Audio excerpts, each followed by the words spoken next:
बलरामपुर नाम के राज्य में ज्ञानेंद्र नाम का एक दयालु राजा राज करता था। उसकी प्रजा उससे हमेशा बहुत खुश रहती थी, लेकिन उसके ठीक विपरीत उसका बेटा ध्रुव बहुत बिगड़ा हुआ था। उसे प्रजा के सुख दुख से कोई मतलब नहीं था। नगर में राजा का पुत्र ध्रुव अपने कुछ सैनिकों के साथ घुड़सवारी करने में मस्त था और तभी उसे घुड़सवारी करते हुए रास्ते के एक तरफ एक गरीब की झोपड़ी दिखाई दी। इस झोपड़ी से गुजार कर देखी जाए। और अपने घोड़े की दिशा झोपड़ी की तरफ मोड़कर गरीब किसान की झोपड़ी को गिरा दिया।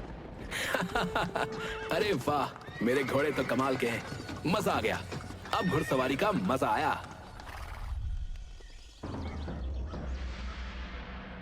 अगले दिन राजमहल में। क्या बात है मंत्री, ये शोर कैसा हो रहा है? महाराज, एक आदमी अंदर आने के लिए दरबान से लड़ रहा है। अरे, अब ऐसा क्या हो गया जो वो इतना तड़प रहा है? उसे अंदर आने दो। उस आदमी को अंदर बुलाया जाता है तो वो बताता है, महाराज, मेरी मदद कीजिए महाराज, मैं लुट गया, बर्बाद हो गया। अरे, आखिर हुआ क्या है, बताओ तो। महाराज, महाराज, राजकुमार घुड़सवारी कर रहे थे, पर तभी वो अचानक आकर मेरी झोपड़ी से टकरा गए और मेरी पूरी झोपड़ी टूट के बिखर गई। महाराज, मैं बेघर हो चुका हूँ महाराज, पर मुझे अपनी चिंता नहीं है, मुझे अपनी बीवी बच्चों की चिंता है, क्योंकि सर्दी का मौसम है महाराज, और ऐसे खुले में रहना उनके लिए बहुत खतरनाक है। वो मर जाएंगे महाराज, वो मर जाएंगे, मेरी मदद कीजिए महाराज। मंत्री, राजकुमार को बुलवाओ। तुम चिंता मत करो, हमारे होते हुए अन्याय नहीं हो सकता, तुम्हें न्याय मिलेगा। राजकुमार को बुलाया जाता है। जी पिताजी, बताइए, आपने मुझे याद किया? ध्रुव, ये मैं क्या सुन रहा हूं? तुमने इस आदमी की झोपड़ी तोड़ दी? मैं इसका कारण जान सकता हूं? पिताजी, बस थोड़ी सी टक्कर लग गई थी, कोई बड़ी बात नहीं है। वैसे भी वो झोपड़ी बहुत कमजोर थी, और वैसे भी मैं अपने घोड़ों की ताकत को परखता रहता हूं। बेटा, तुम्हारे लिए ये छोटी बात हो सकती है, लेकिन इसके लिए ये जीवन और मृत्यु का सवाल है। क्या तुम जानते हो कि सर्दी में बिना छत के रहना कितना कठिन होता है? घोड़ों की ताकत युद्ध भूमि में देखी जाती है, ऐसे गरीब नगरवासियों के घर तोड़कर नहीं। नहीं, मुझे नहीं पता और जानना भी नहीं है। जरा सी गलती पर क्यों आप मुझे सुना रहे हो? मैं राजकुमार होकर अपनी मर्जी से कुछ फैसले भी नहीं ले सकता क्या? ध्रुव, गलती का एहसास होना जरूरी है। जब तक तुम्हें किसी की कठिनाई का अंदाजा नहीं होगा, तब तक तुम कभी अच्छे राजा नहीं बन पाओगे। एक राजा का दिल हमेशा अपनी प्रजा के लिए धड़कना चाहिए। सर्दी का मौसम बहुत कठोर होता है और गरीबों के पास इतने साधन नहीं होते कि वो इससे बच सकें। तुम्हारी एक गलती ने इन लोगों को बेघर कर दिया।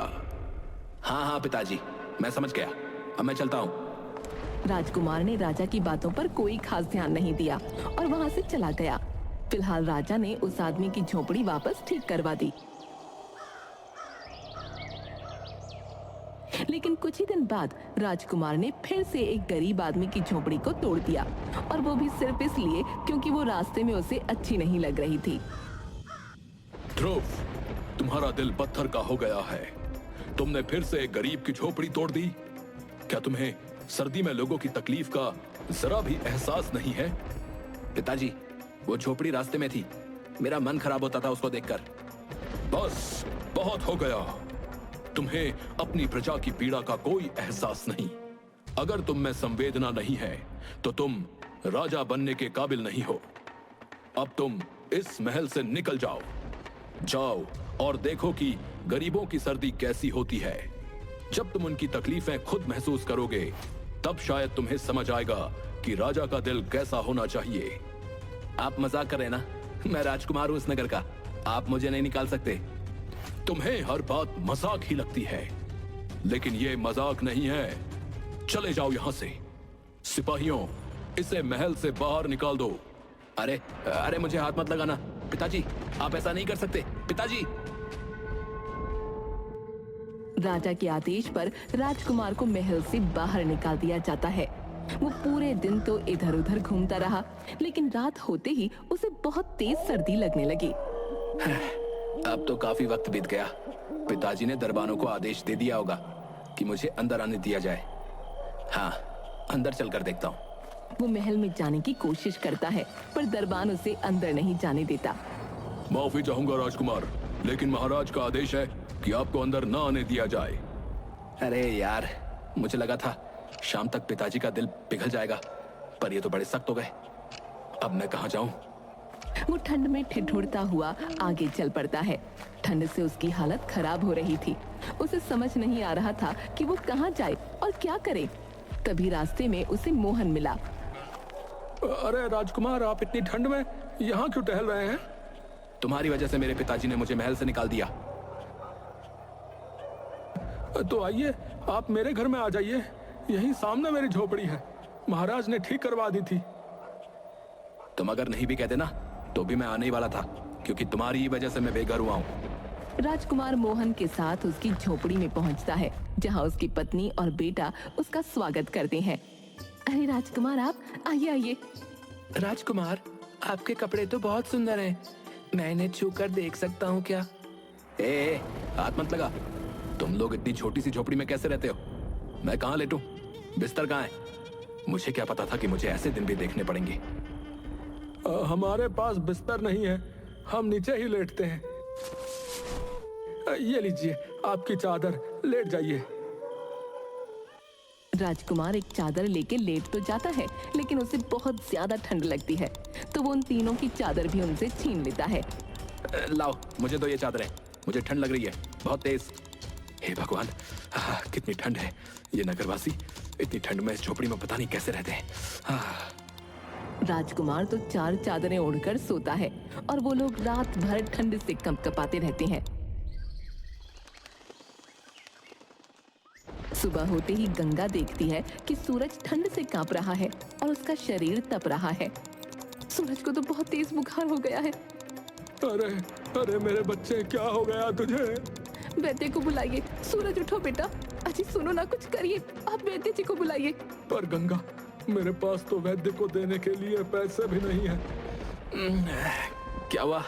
इतना शोर क्यों मचा रखा है? राजकुमार, सूरज को बहुत तेज बुखार हो गया है, पर हमारे पास इसका इलाज कराने के पैसे नहीं हैं। सूरज की हालत देखकर पहली बार राजकुमार को उन लोगों के लिए थोड़ा बुरा लगता है। हे भगवान, मैंने इनकी चादरें छीन ली। शायद इसी वजह से सूरज इतना बीमार हो गया। वो अपना हार उतार कर मोहन को देता है और कहता है, अब ये हार ले लो, इसे बेचकर सूरज का इलाज करवाओ। राजकुमार, ये तो बहुत कीमती है। हाँ, पर ये सूरज के जीवन से ज्यादा कीमती नहीं है। जल्दी जाओ, वैद्य को बुलाओ, और हाँ, बाजार से कुछ कंबल और बिस्तर भी खरीद लेना। राजकुमार, आपने हमारी जान बचा ली, भगवान आपका भला करे। मोहन सूरज का इलाज करवाता है और साथ ही कुछ कंबल और बिस्तर भी ले आता है। अगले दिन राजा राजकुमार से मिलने आता है। ध्रुव, अब कुछ समझ आया कि नहीं? महल की याद आ रही है? मुझे महल की कोई जरूरत नहीं है, मैं यहाँ ठीक हूँ, आप जा सकते हैं। ये घमंड सही नहीं है ध्रुव, पर ठीक है, जब तक तुम्हारा मस्तिष्क ठीक नहीं होता यहीं रहो। धन्यवाद, पर मैं अपनी जगह पर खुश हूँ। राजा वापस महल लौट जाता है। उसी रात अचानक एक भयानक तूफान आता है। हवा की जोरदार आवाज से झोपड़ी हिलने लगती है और कुछ ही पलों में झोपड़ी टूटकर बिखर जाती है। मोहन, उसकी पत्नी, बेटा और राजकुमार सभी खुले आसमान के नीचे ठंड से कांपने लगते हैं। हे भगवान, अब हम क्या करेंगे? ये रात कैसे गुजारेंगे? माँ, बहुत ठंड लग रही है। गंगा, हमारे हाथ में कुछ भी नहीं है जो कर सके। अब बस इस रात को किसी तरह काटना होगा। ये ठंड इतनी कठोर है, कैसे सहते हो तुम लोग इसे रोज? हम तो जैसे तैसे हर रात गुजार लेते हैं, लेकिन आज की रात तो बहुत भयानक है। मैंने जब इन लोगों की झोपड़ी तोड़ी थी तब भी तो इनकी रात ऐसे ही गुजरी होगी ना। हे भगवान, मैंने क्या कर दिया था। जैसे तैसे सुबह होती है, लेकिन रात की सर्दी ने सबके शरीर को झकझोर कर रख दिया था। राजकुमार अपनी मोतियों की माला उतारकर मोहन को देता है और कहता है, मोहन, ये लो, इसे बेचकर झोपड़ी को ठीक करवा लो। धन्यवाद राजकुमार। धन्यवाद तो ठीक है, पर तुम लोग ऐसे कैसे जीवन काटते हो? गरीब का जीवन ऐसा ही होता है राजकुमार। आप तो पहली बार गरीब की सर्दी देख रहे हैं। हमारा हर मौसम ऐसा ही है, कष्टों से भरा हुआ। मोहन उस माला को बेचकर झोपड़ी सही करवा लेता है। लेकिन कुछ ही दिन गुजरते हैं और उनके घर में खाने का सब सामान खत्म हो जाता है। मोहन, घर में अब कुछ भी खाने को नहीं बचा है। सर्दी ने तो हमारी सारी उम्मीदें छीन ली। हाँ गंगा, बर्फ के कारण खेतों में कोई काम नहीं हो पा रहा है। लकड़ी काटने का काम भी ठप पड़ा है। इस ठंड में कोई पेड़ काटने नहीं जाता। अब क्या होगा? यह वक्त भी गुजर जाएगा, बस हमें सब्र रखना होगा। मोहन, मेरे पास अब सिर्फ ये एक अंगूठी बची है, इसे बेचकर कुछ खाना ले आओ। अब राजकुमार, आप इतना कुछ दे चुके हैं, ये अंगूठी मत दीजिए। मोहन, ये समय सोचने का नहीं है, जाओ इसे बेचकर खाने का इंतजाम करो। मोहन अंगूठी बेचकर खाना ले आता है। 1-2 हफ्तों तक वो खाना चलता है, लेकिन फिर सब कुछ खत्म हो जाता है। अब न मोहन के पास कुछ बचा था, न ही राजकुमार के पास। अब तो खाने को भी कुछ नहीं बचा। आगे की सर्दी कैसे काटेंगे? क्या यहाँ कोई ऐसा काम नहीं होता जिससे कुछ पैसे कमाए जा सके? यहाँ तो इस सर्दी में कोई काम नहीं होता, पर शहर में कुछ काम मिल सकता है, लेकिन वहाँ जाना आसान नहीं होगा। मोहन, हमें कुछ तो करना होगा। चलो हम शहर चलते हैं और वहाँ काम ढूंढते हैं। राजकुमार और मोहन शहर जाते हैं, जहाँ उन्हें मेहनत मजदूरी का काम मिलता है। ये राजकुमार के लिए पहली बार था कि उसने अपने हाथों से काम किया हो। दिन भर की मेहनत के बाद वो इतना थक गया कि उसकी हालत बेहद खराब हो गई। मोहन, मैंने कभी सोचा नहीं था कि काम इतना कठिन हो सकता है, लेकिन जब अपने मेहनत के पैसे से खाना खा रहा हूँ तो दिल को बहुत ही सुकून मिल रहा है। हालांकि दिन भर की थकान और सर्दी की वजह से राजकुमार को अचानक तेज बुखार हो गया। वो तड़पने लगा और उसकी हालत बिगड़ती चली गई। मैंने तुम सबके साथ बहुत बुरा किया है। अब मुझे समझ आया कि तुम लोगों पर क्या बीतती है और तुम्हारे बेटे ने बुखार से तड़पते हुए क्या महसूस किया होगा। मोहन, मुझे माफ कर दो। इतना कहते ही राजकुमार बेहोश हो गया। फिर जब उसकी आंखें खुली तो उसने देखा कि वो अपने महल के नरम बिस्तर पर लेटा है। मैं यहाँ कैसे पहुंचा? बेटा, मैंने हर समय तुम पर नजर रखी थी। जैसे ही तुम्हारी तबीयत बिगड़ी, मैंने तुम्हें तुरंत महल में लाने का आदेश दिया।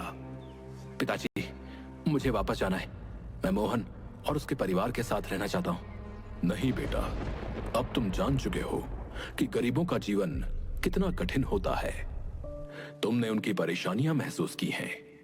अब तुम्हारा यह कर्तव्य है कि तुम एक अच्छे राजा बनो और उनकी भलाई के लिए काम करो। राजकुमार को राजा की बात समझ आई। उसने तय किया कि वो अपने राज्य के गरीब लोगों की मदद करेगा। हाँ पिताजी, अब मैं समझ गया हूँ कि असली राजा वो होता है जो अपने लोगों की तकलीफों को समझे और उनका समाधान करे।